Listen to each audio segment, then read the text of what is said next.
The coded message had traveled over 800 miles, passing through 6 different mail routes and a dozen intermediaries before reaching Samuel Fletcher's mail pouch.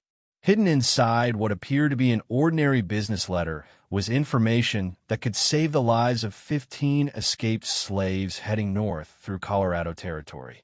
But decoding the message and getting it to the right people would require Samuel to accidentally misdeliver mail to 3 specific addresses.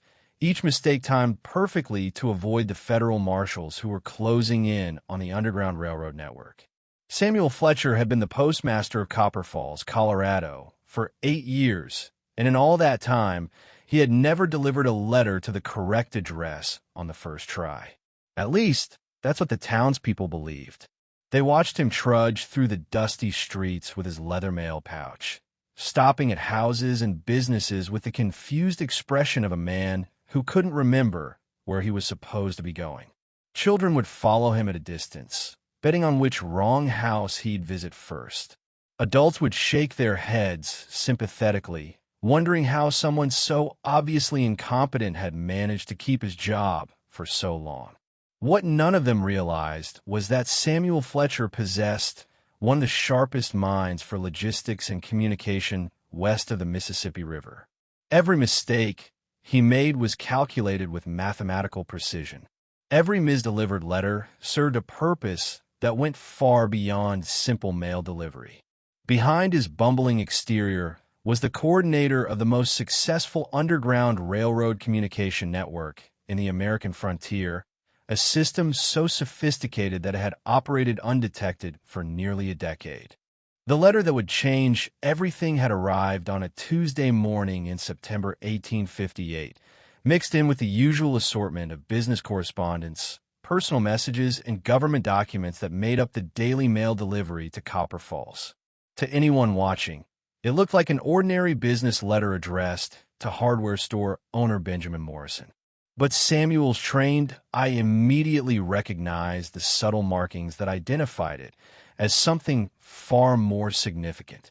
The envelope bore the standard postal stamps and official markings, but hidden among the routine postal notations were tiny symbols that only Samuel and a handful of other operatives would recognize. A small dot placed precisely 1/8 of an inch below the stamp indicated this was an urgent Underground Railroad communication. The slight smudge on the address line revealed the true recipient wasn't Morrison at all, but Martha Henderson at the boarding house. Most importantly, the way the sender had formed the letter in Morrison's name contained a numerical code that told Samuel exactly how many people were traveling north and when they would arrive. Samuel's hands didn't shake as he examined the letter, but his heart raced as he decoded its hidden meaning. 15 escaped slaves were heading north through Colorado territory, following a route that would bring them directly through Copper Falls within the next 48 hours. They were being pursued by professional slave catchers led by a man named Marcus Kane, who had a reputation for extreme violence and had never failed to return his quarry to their former masters. The fugitives needed safe houses, supplies, and most critically, information about which routes were still secure and which had been compromised by Kane's network of informants. The complexity of the situation required Samuel to coordinate with multiple Underground Railroad stations simultaneously while maintaining his cover as the town's incompetent mailman. The first step was getting the letter to Martha Henderson, who ran the boarding house that served as Copper Falls' primary Underground Railroad safe house. But simply walking to her door and handing over the mail would expose both of them to anyone who might be watching. Instead, Samuel would have to rely on the elaborate system of misdeliveries that he had perfected over years of practice. Samuel's first stop was the barber shop, where he knocked on the door and handed Barber William Hayes a letter that was clearly addressed to someone else. Hayes, who was part of the Underground Railroad network, accepted the letter without comment, knowing that it contained coded instructions about his role in the upcoming operation. The letter appeared to be a routine business correspondence about shipping schedules, But hidden within its innocent-sounding text were detailed instructions about providing haircuts and beard trims that would alter the appearance of the fugitives when they arrived. The second misdelivery was to the general store, where Samuel handed proprietor Jacob Chun a letter that was supposedly meant for the church pastor. Chun, another network member, received instructions disguised as a request for donated clothing for a charity drive.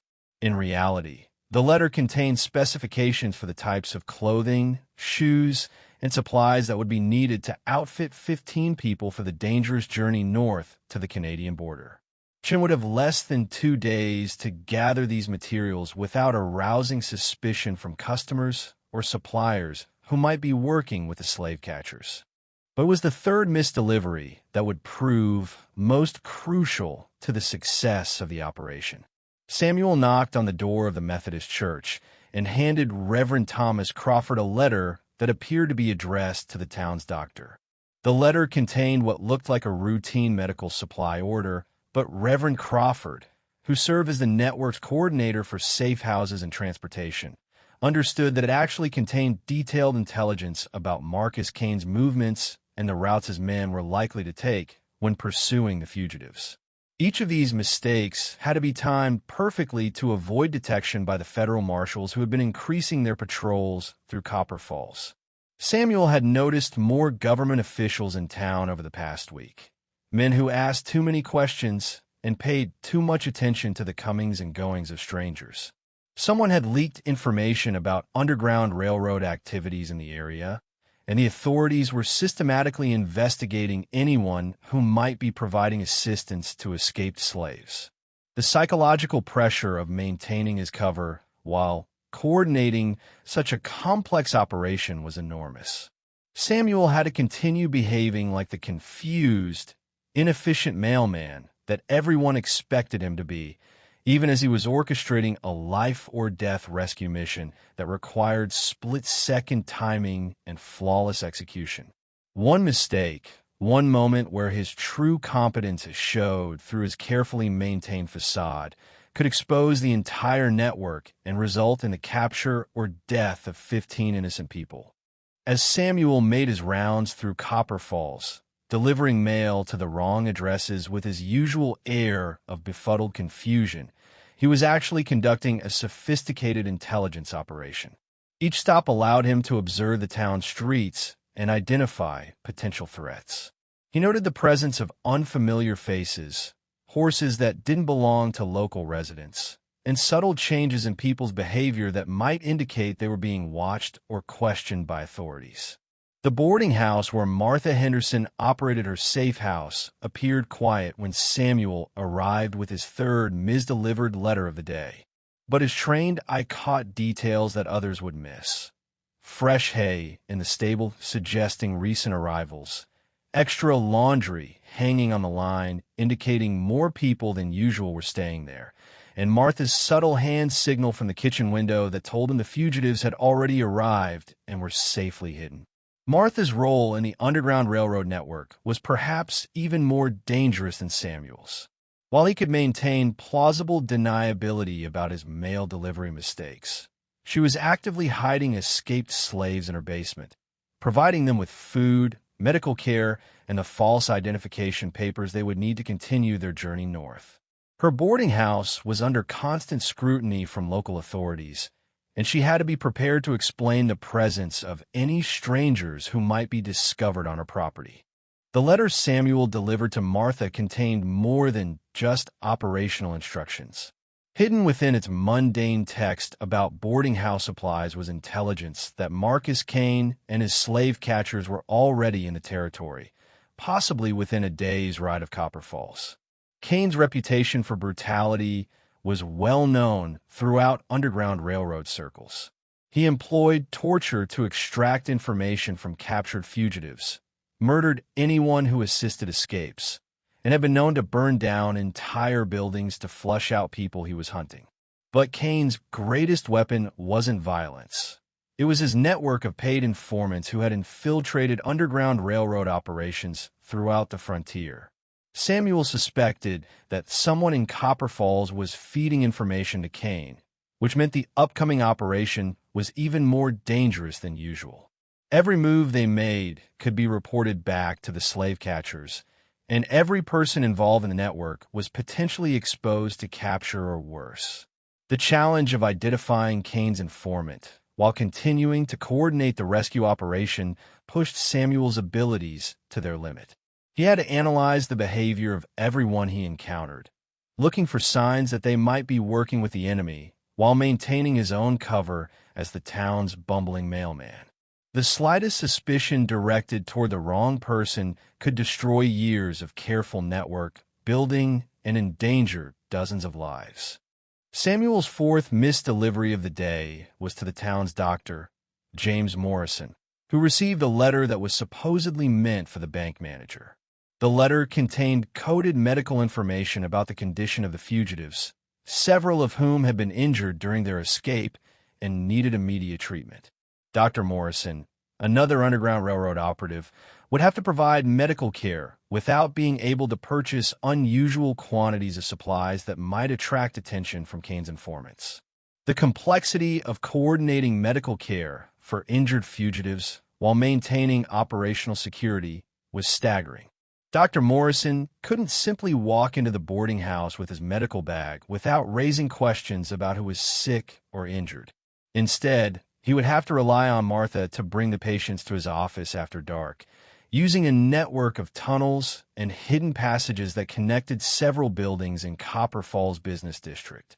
These tunnels have been excavated over several years by Underground Railroad operatives, providing secure routes for moving people and supplies without being observed by hostile witnesses. As the day progressed, Samuel continued his rounds, delivering mail to increasingly frustrated recipients who couldn't understand why their correspondence kept going to the wrong addresses. But each mistake served multiple purposes in his carefully orchestrated communication network.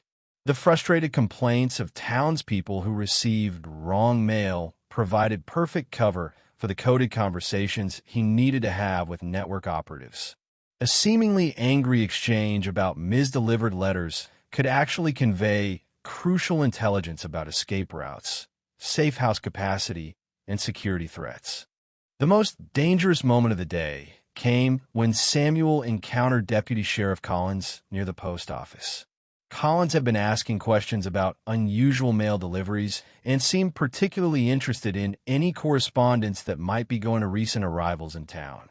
Samuel maintained his confused, apologetic demeanor while Collins questioned him about his delivery methods. But he could sense the deputy's growing suspicion that something wasn't quite right about the mailman's constant mistakes. Collins represented exactly the kind of threat that could destroy the entire Underground Railroad network. As a law enforcement officer, he had the authority to search mail pouches, question recipients about their correspondence, and coordinate with federal marshals who were hunting Underground Railroad operatives. If Collins was working with Marcus Kane, then every move Samuel made was being reported back to the slave catchers, and the rescue operation was walking into a carefully prepared trap. But Samuel had survived 8 years as an Underground Railroad coordinator by being paranoid and thorough in his operational security. He had developed contingency plans for dealing with law enforcement scrutiny, alternative communication methods that didn't rely on the mail system, and escape routes that could get key operatives out of town if the network was compromised. Most importantly, he had trained every member of his network to think and act independently, so that the capture of any single operative wouldn't bring down the entire organization. The coded message system that Samuel had developed over years of operation was so sophisticated that it rivaled anything used by professional intelligence agencies. Letters that appeared to contain routine business correspondence actually contained detailed information about escape routes, safe house locations, supply caches, and security threats. The system used multiple layers of encryption, from simple letter substitution codes to complex mathematical algorithms that required specialized knowledge to decode. Every legitimate business in Copper Falls that was part of the Underground Railroad network had developed cover stories to explain unusual activities that might be observed by hostile witnesses. The general store's late-night inventory sessions were actually supply distribution meetings. The church's extended prayer services provided cover for planning sessions and intelligence briefings. The doctor's house calls to the boarding house were explained as routine medical checkups for elderly residents. As evening approached, Samuel made his final rounds, delivering the last of the day's mis-delivered mail while conducting a final security sweep of the town. He noted the positions of unfamiliar horses, the presence of armed men who weren't local residents, and subtle changes in people's behavior that might indicate they were under surveillance or pressure. Everything he observed was mentally cataloged and would be factored into the final operational plans that would determine the fugitive's chances of survival. The arrival of Marcus Kane's advance scouts was confirmed when Samuel spotted 3 men conducting what appeared to be a casual survey of Copper Falls Main Street. Their clothes and equipment marked them as professional trackers, and their interest in the boarding house, church, and doctor's office revealed that they already knew about the Underground Railroad network's key facilities. Kane wasn't just hunting the 15 escaped slaves. He was preparing to destroy the entire Underground Railroad operation in Copper Falls. Samuel's final task of the day was perhaps the most dangerous, delivering a warning message to Martha Henderson that would allow her to prepare the fugitives for immediate evacuation.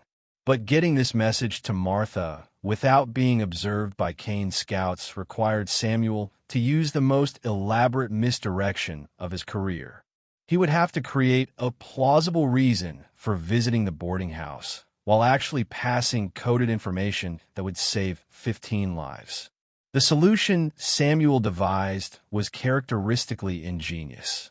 He approached the boarding house carrying a stack of mail that was clearly addressed to other people, maintaining his usual confused expression as he knocked on Martha's door. When she answered, he apologized profusely for his mistake and explained that he had somehow gotten all his deliveries mixed up. As Martha helped him sort through the mail, he was able to pass her a coded message hidden among the legitimate correspondence. The message Martha received contained everything she needed to know. Kane's men were already in town. The evacuation needed to begin immediately, and the escape route through the northern mountains was compromised. Alternative plans that had been prepared for exactly this situation would now have to be implemented, involving a more dangerous, but hopefully unexpected route through the eastern desert. The fugitives would have to travel by night, avoid all established roads, and rely on cache points that had been secretly established months earlier. But as Samuel prepared to leave the boarding house, he noticed something that made his blood run cold. Deputy Sheriff Collins was watching from across the street, taking careful note of Samuel's visit and the stack of mail he was carrying. Collins's presence at this exact moment couldn't be a coincidence. Someone had told him when and where to watch for Underground Railroad communications. The network had definitely been infiltrated, and Samuel's cover might already be blown. The realization that his identity as an Underground Railroad operative might be compromised forced Samuel to make the hardest decision of his career. He could try to maintain his cover and continue coordinating the rescue operation, knowing that every move he made was potentially being reported to Marcus Kane. Or he could abandon his carefully constructed identity as the town's incompetent mailman and take direct action to ensure the fugitive's safety, knowing that doing so would expose the entire network and force everyone to evacuate immediately. Samuel's choice would determine not only the fate of 15 escaped slaves, but also the survival of an Underground Railroad network that had saved dozens of lives over nearly a decade of operation. As he walked away from the boarding house under Deputy Collins's watchful gaze, Samuel Fletcher knew that the most dangerous night of his life was just beginning, and that by morning, everything he had worked to build would either be triumphantly successful or completely destroyed. The coded message system that had seemed so sophisticated just hours earlier now felt inadequate for the crisis that was developing. Marcus Kane's reputation for infiltrating underground railroad networks wasn't based on luck or coincidence. He was a methodical professional who studied his targets, identified their weaknesses, and then exploited those weaknesses with ruthless efficiency. If Kane had turned Deputy Collins, then he probably had other informants throughout Copper Falls, and the rescue operation was walking into a carefully prepared ambush. But Samuel had one advantage that Kane might not have anticipated. The 15 escaped slaves weren't helpless victims waiting to be rescued. They were experienced survivors who had already demonstrated remarkable courage and resourcefulness by escaping from slavery and traveling hundreds of miles through hostile territory. If they could be properly warned and equipped, they might be able to defend themselves against Kane's slave catchers long enough for the Underground Railroad network to organize effective assistance. The key to turning the situation around lay in Samuel's ability to get accurate intelligence to the fugitives without exposing Martha's boarding house to immediate attack. This would require him to use communication methods that went beyond his usual mail delivery system, methods that he had developed for exactly this kind of emergency, but had never before been forced to implement under such dangerous circumstances.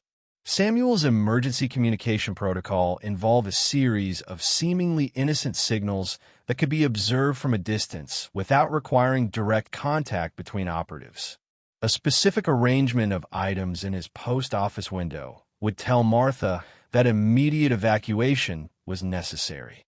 A particular route taken during his evening mail deliveries would inform other network members that the operation was compromised and alternative plans were being implemented.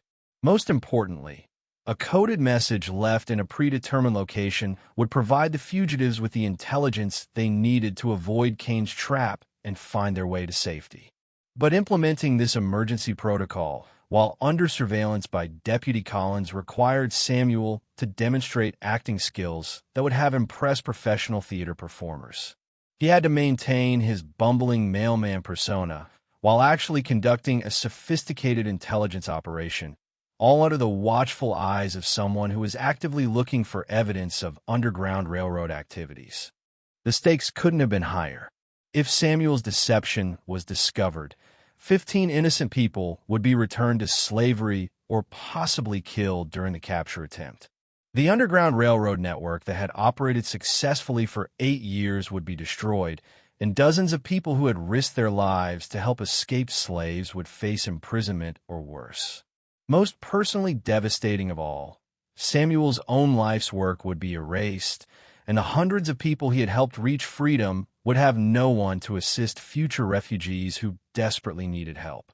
As darkness fell over Copper Falls, Samuel Fletcher prepared to execute the most complex and dangerous operation of his career. The coded message that had started everything was just the beginning of a night that would test every skill he had developed, every relationship he had built, and every contingency plan he had prepared over 8 years of Underground Railroad operations. The incompetent mailman was about to reveal himself as one of the most effective covert operatives in American history, but only if he could survive the next few hours without getting everyone killed in the process. The transformation from bumbling postal worker to Underground Railroad coordinator required Samuel to shed not just his carefully maintained facade, but also the psychological safety that came with being underestimated by everyone around him. For 8 years, his apparent incompetence had been his greatest protection, allowing him to operate in plain sight while conducting activities that would have gotten him hanged if discovered. Now, with Marcus Kane's net closing around Copper Falls and Deputy Collins watching his every move, Samuel would have to rely on skills and resources that he had kept hidden for nearly a decade. The first test of Samuel's true abilities came when he had to retrieve specialized equipment from his secret cache without being observed by the deputy who was shadowing him. The cache was hidden in the post office basement, behind a false wall that appeared to be nothing more than structural support for the building above. Inside were items that would have immediately revealed Samuel's true identity to anyone who discovered them. Detailed maps of Underground Railroad routes throughout the Western Territories, coding equipment for encrypting and decrypting messages, false identification papers for fugitives, and weapons that were far more sophisticated than anything the town's mailman would normally possess. Samuel's method for accessing the cache without detection involved exploiting Deputy Collins's expectations about his behavior.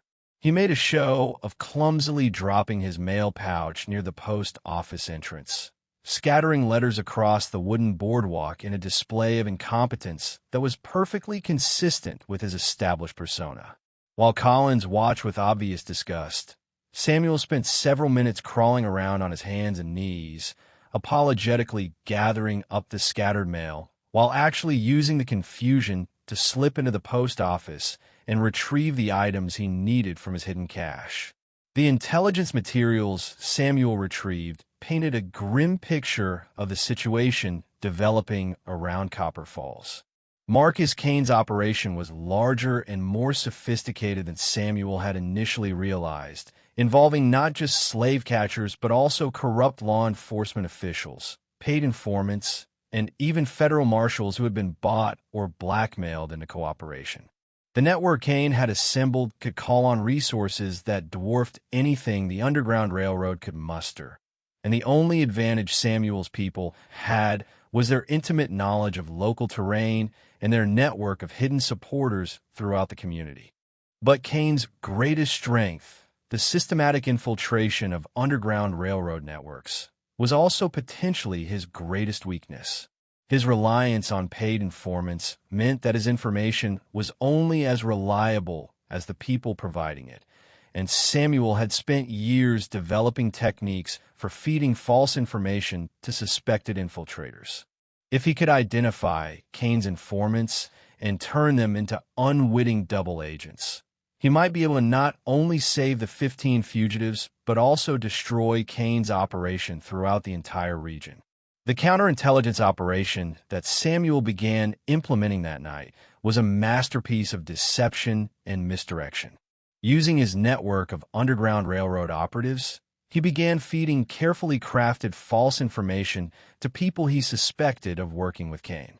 The false intelligence was designed to send Kane's forces to locations where they would find nothing but empty buildings and wasted time, while the real escape routes remained hidden and secure. Martha Henderson's role in this deception was crucial, but incredibly dangerous. As the operator of the primary safe house, she had to convince Kane's informants that the fugitives were still hidden in her boarding house, while actually moving them to alternative locations that Kane didn't know about.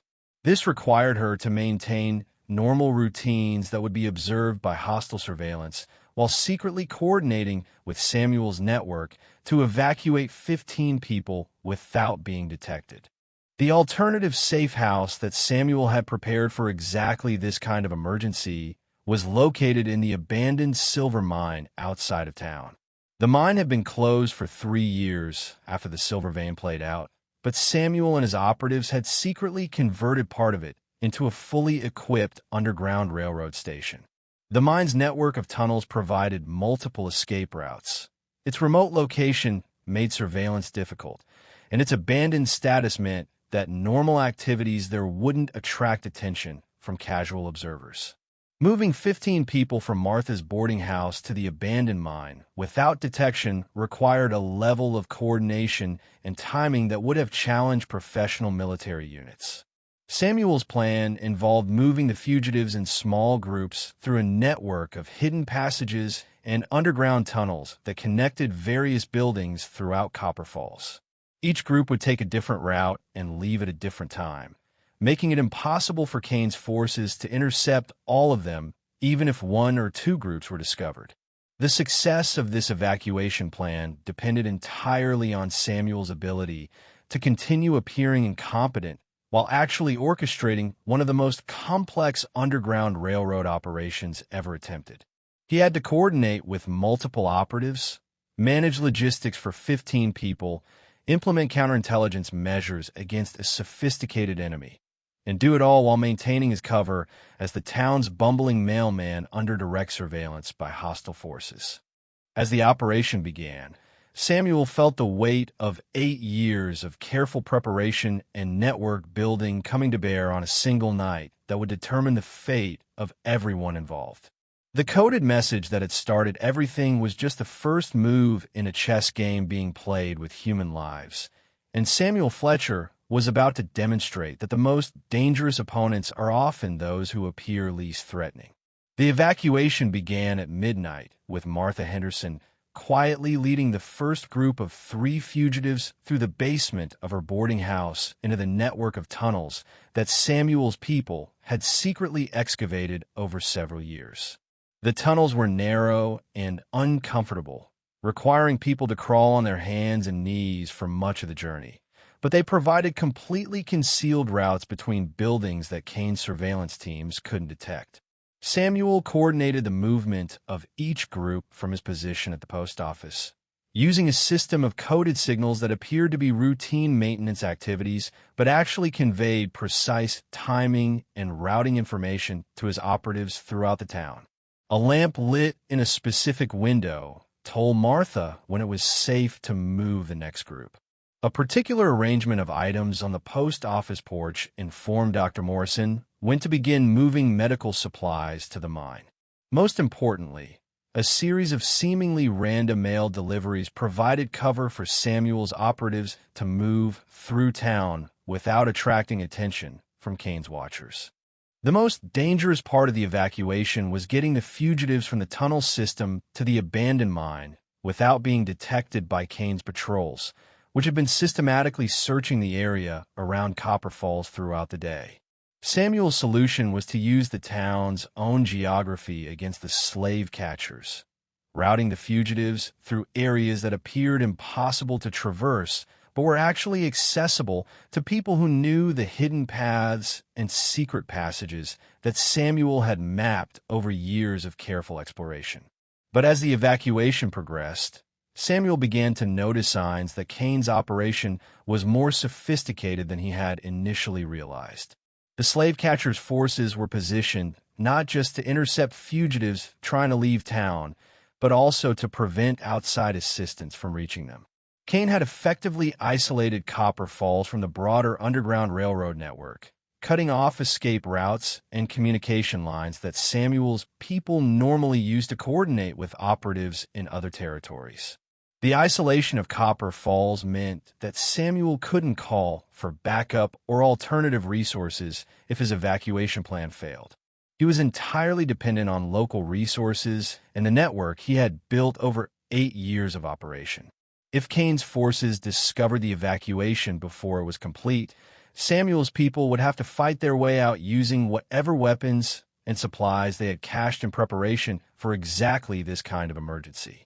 The weapons cache that Samuel had hidden in the abandoned mine contained items that revealed another aspect of his identity that the townspeople of Copper Falls had never suspected. Along with the medical supplies, food, and clothing needed to support refugees, the cache included military-grade weapons, ammunition, and explosives that could only have been obtained by someone with connections to professional military or intelligence organizations. Samuel Fletcher wasn't just a mailman who had stumbled into Underground Railroad work. He was a trained operative who had been specifically placed in Copper Falls to coordinate anti-slavery activities throughout the region. As dawn approached and the evacuation entered its final phases, Samuel realized that his cover was about to be permanently blown regardless of whether the operation succeeded or failed. Too many people had seen too much for him to continue operating as the town's incompetent mailman. Deputy Collins was already suspicious. Kane's informants were reporting unusual activities throughout the town, and the level of coordination required for the evacuation had necessarily exposed Samuel's true capabilities to hostile observation. But Samuel had prepared for this possibility as well. Hidden among his personal possessions was a complete alternative identity, including documentation that would allow him to travel freely throughout the territories and continue Underground Railroad work in a different location. If necessary, he could abandon everything he had built in Copper Falls and start over somewhere else, though doing so would mean leaving behind a network of local operatives who had become like family to him over 8 years of shared danger and purpose. The final test of Samuel's operation came when Marcus Kane himself arrived in Copper Falls just as the last group of fugitives was being moved to the mine. Kane's reputation for ruthless efficiency was well-deserved, and his presence meant that the slave catchers would now be operating under the direct command of someone who had never failed to recapture escaped slaves. Kane's arrival also meant that the window for completing the evacuation was rapidly closing, and Samuel would have to choose between ensuring the fugitives' safety and protecting his own network of operatives. Samuel's choice was characteristically selfless and strategically sound. Rather than trying to preserve his own cover and operational network, he made the decision to fully expose himself in order to ensure that all 15 fugitives reached safety. This meant abandoning 8 years of careful identity construction and network building, but it also meant that 15 innocent people would have a chance at freedom rather than being returned to slavery or killed during the capture attempt. The revelation of Samuel Fletcher's true identity sent shockwaves through Copper Falls that extended far beyond the immediate Underground Railroad operation. The townspeople who had spent 8 years mocking their incompetent mailman suddenly realized that they had been living alongside one of the most effective anti-slavery operatives in the American West. The man they had considered a bumbling fool had actually been coordinating a network that had saved dozens of lives and struck significant blows against the institution of slavery throughout the frontier. Marcus Kane's reaction to discovering Samuel's true identity was one of professional respect mixed with personal fury. Kane had spent months tracking Underground Railroad networks throughout the region, never realizing that many of his failures had been caused by a single operative who had been operating under perfect cover in a small frontier town. The realization that he had been consistently outmaneuvered by someone posing as an incompetent mailman was a blow to Kane's reputation that would haunt him for the rest of his career. The final confrontation between Samuel and Kane took place at the abandoned silver mine, where Samuel had gone to ensure that the last group of fugitives was safely evacuated before Kane's forces could discover their location. The confrontation was brief but decisive, ending with Kane's capture and the complete disruption of his slave-catching operation throughout the territory. Samuel's network had not only saved 15 lives, but had also struck a blow against the institution of slavery that would have repercussions far beyond the borders of Colorado Territory. The aftermath of the operation saw Samuel Fletcher disappear as completely as his false identity had been maintained. The bumbling mailman vanished without a trace, leaving behind only legends and stories about the man who had fooled an entire town while conducting one of the most successful Underground Railroad operations in American history. The network he had built continued to operate under new leadership, saving countless additional lives in the years leading up to the Civil War. Years later, when the full scope of Samuel Fletcher's Underground Railroad activities became known, historians would recognize him as one of the most effective anti-slavery operatives of the pre-Civil War period. His techniques for maintaining cover identities, coordinating complex operations, and building sustainable networks became models for future intelligence operations and resistance movements.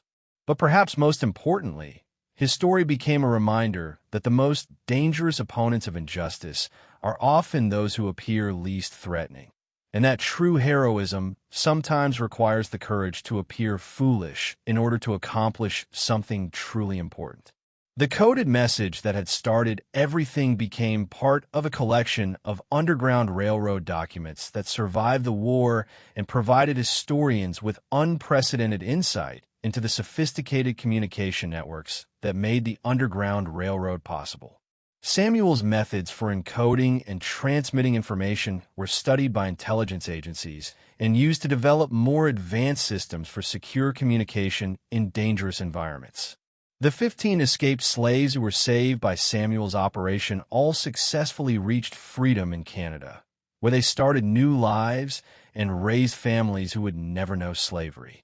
Their descendants would later contribute to the civil rights movement and other struggles for justice, carrying forward the legacy of the mailman who had risked everything to ensure their ancestors' freedom.